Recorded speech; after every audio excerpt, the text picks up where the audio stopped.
하나님의 이름은 하나님께서 자신을 알리시는 수단입니다. 신앙이란 하나님께서 어떤 분이신지를 올바로 아는 것에서 시작합니다. 하나님이 누구이신지 모르고는 하나님을 바르게 예배할 수 없습니다. 그리고 성경은 하나님의 이름을 통해 하나님이 어떤 분이신지 우리에게 알려주신다는 것입니다. 하나님이 누구이신지를 하나님의 이름을 통해 우리에게 알려주신다는 거예요. 예를 들어서 창세기를 보면 믿음의 조상인 아브라함에게 하나님은 3번에 걸쳐서 이름을 알려주십니다. 창세기 13장에 보면 지극히 높으신 하나님 엘ion이라는 이름을 아브라함에게 알려주십니다. 17장에서는 전능하신 하나님 엘샤다이로 하나님에 대해서 알려주십니다. 그리고 21장에 보면 영원하신 하나님 엘올람으로 알려주십니다. 그리고 출애굽기를 보면 모세도 하나님으로부터 이스라엘 백성들을 출애굽하라는 소명을 받았을 때 하나님의 이름부터 확인합니다. 하나님이 누구냐는 거예요. 이때 하나님께서 여호와라는 이름의 의미를 알려주십니다. 모세가 하나님께 아뢰되 내가 이스라엘 자손에게 가서 이르기를 너희의 조상의 하나님이 나를 너희에게 보내셨다 하면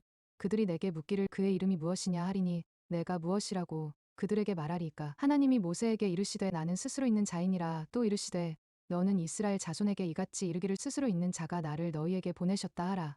여호와라는 이름의 뜻은 나는 스스로 있는 자라는 의미입니다. 마이클 르페르베라는 사람이 이것의 존재론적 선언과 인재의 선언 2가지 의미로 해석될 수 있다고 이야기를 합니다. 먼저 존재론적 선언에 대해서 살펴보면 네덜란드 신학자 헤르만 바빙크가 다음과 같이 말합니다. 하나님은 독립적이며 스스로 충족하시는 분이며 모든 존재와 생명의 유일한 근원이다. 야훼는 하나님의 본질과 정체성을 가장 명확히 나타내는 이름이다. 그의 이름은 존재이다.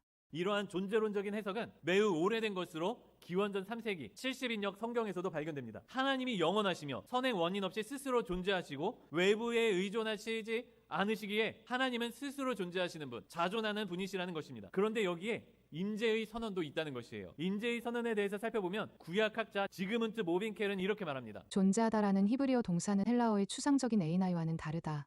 히브리인에게 존재한다는 단순히 있다는 개념이 아니라 능동적이고 나타나는 존재, 현존하는 실체를 의미한다.